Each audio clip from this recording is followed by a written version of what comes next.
Isa po sa mga pinakatumatak talaga sa akin, yung eksena po namin ni Nanay Lynette na nagka-car wash kaming dalawa.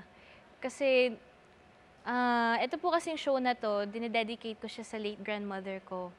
And sa scene po na yun, parang naalala ko kaming dalawa na parang lagi niya po akong tinutulungan nung buhay pa po siya. As in, lagi po tinuturuan niya ako paano maglaba, maglinis ng pinggan, puro gano'n po. So, naalala ko siya. Sa scene po na yun specifically, sobra po yung memory ko sa kanya, sobra ko siyang naalala. Tas yung iyak ko po talaga dun sobrang totoo. Sa kanya ko talaga dinedicate po yung show. Kasi dream niya rin po sa mama ko na maging doktor yung mama ko.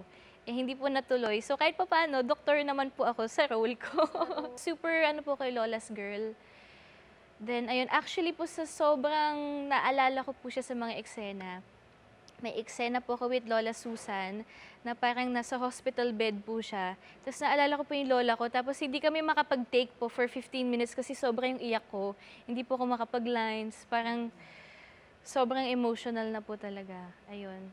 So, I hope proud po talaga siya kasi this show is for her.